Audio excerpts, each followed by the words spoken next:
छठी शताब्दी ईसा पूर्व के बाद का भारत। बिंबिसार किस साम्राज्य के राजा थे? तो हर्यक। अजातशत्रु बिंबिसार का बेटा था। सिकंदर महान 356 ईसा पूर्व में पैदा हुए थे। सिकंदर ने हाइडेस्पीज के युद्ध में पोरस को हराया था।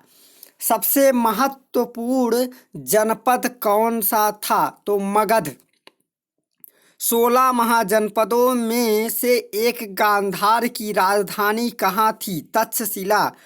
प्राचीन भारत में व्यापारियों के संघों को श्रेणी कहते थे। प्रश्न नंबर 1, भारत में सबसे पुराना लौह युग जुड़ा हुआ है? तो चित्रित धूसर मृदभांडों के साथ। लोहे की प्राचीनतम संबंधित साहित्यिक उल्लेखों की पुष्टि पुरातात्विक प्रमाणों में से हो जाती है। आहित्य छत्र, आंतरजीखेड़ा, अलखपुर, मथुरा, रोपड़, श्रावस्ती आदि स्थानों से लौह युगीन संस्कृत को अवशेष प्राप्त हुए हैं। इस काल के लोग एक विशिष्ट प्रकार के बर्तन का प्रयोग करते थे जिसे चित्रित धूसर मृदभांड कहा जाता है। प्रश्न नंबर 2, छठी शताब्दी ईसा पूर्व मगध में किसका विशाल भंडार था? तो लौह का। छठी शताब्दी ईसा पूर्व मगध में लौह का विशाल भंडार था। प्रश्न नंबर 3, मगध के उत्थान के लिए कौन सा प्रथम शासक उत्तरदायी है? तो उत्तरदायी है बिंबिसार। बिंबिसार मगध की गद्दी पर 544 ईसा पूर्व में बैठा था। इसने राजगृह का निर्माण कर उसे अपनी राजधानी बनाया। वह बौद्ध धर्म का अनुयायी था तथा इसने चंडप्रद्योत अवंती का शासक की सेवा में अपने राज्य वैजीवक को भेजा। बिंबिसार की मृत्यु उसके पुत्र अजातशत्रु ने कर दी। मगध के उत्थान के लिए बिंबिसार ही उत्तरदायी था। प्रश्न नंबर 4, उस राज्य का नाम बताइए जिसने पहली बार युद्ध में हाथियों का इस्तेमाल किया? तो मगध था। मगध राज्य ने पहली बार युद्ध में हाथियों का इस्तेमाल किया।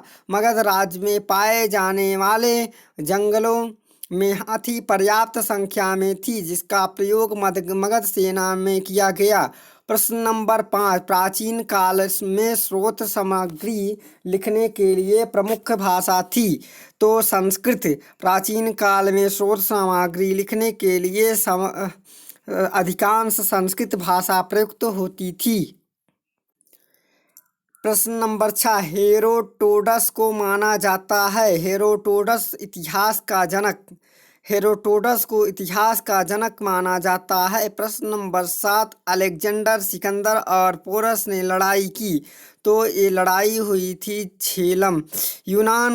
यूनानी स्रोतों के अनुसार राजा पोरस के साथ सिकंदर का प्रसिद्ध युद्ध हाइडेस्पीज नदी के किनारे हुआ था। इस युद्ध में पोरस की हार हुई और सिकंदर ने पोरस को बहादुरी से प्रभावित होकर उसके राज्य को वापस कर उससे मित्रता कर ली।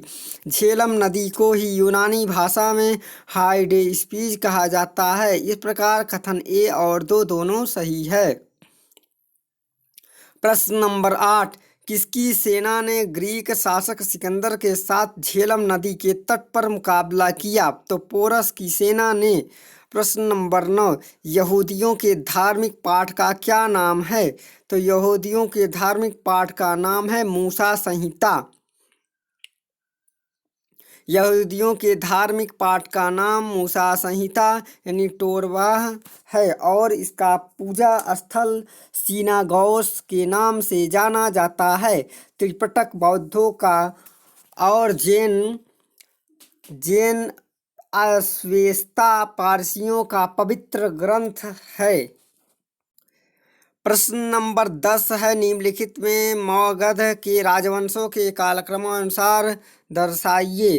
तो मगध के कालक्रम अनुसार में हम देखते हैं कि यानी हर्यक वंश पहले था, फिर इसके बाद शिशुनाग वंश, फिर इसके बाद नंद वंश, फिर इसके बाद मौर्य वंश। इस प्रकार विकल्प सी सही है। दिए गए मगध के राजवंशों का कालक्रम अनुसार क्रम इस प्रकार है। हर्यक वंश 544 ईसा पूर्व से 412 ईसा पूर्व, शिशुनाग वंश 412 ईसा पूर्व से 345 ईसा पूर्व, नंद वंश 345 ईसा पूर्व से 322 ईसा पूर्व, मौर्य वंश 322 ईसा पूर्व से 184 ईसा पूर्व। इस प्रकार अभिष्ट उत्तर विकल्प सी सही होगा। प्रश्न नंबर 11, महाभाष्य लिखा था तो महाभाष्य पतंजलि ने लिखा था। महाभाष्य के रचनाकार पतंजलि थे। इस ग्रंथ में यह जानकारी मिलती है कि मौर्य शासकों ने आर्थिक संकट से उबरने के लिए देव प्रतिमाएं बनवाकर बिकवाई थी। प्रश्न नंबर 12 है, निम्नलिखित नामों से प्राचीन भारत में चिकित्सा तंत्र की पहचान थी। तो इसमें है चिकित्सा तंत्र में चारक, सुश्रुत और बाणभट्ट। चारक, सुश्रुत और बाणभट्ट। चरक, सुश्रुत और बाणभट्ट को चिकित्सीय शास्त्र के नाम से जाना जाता है। ये तीनों ही चिकित्सक आयुर्वेद के में सिद्धांत थे।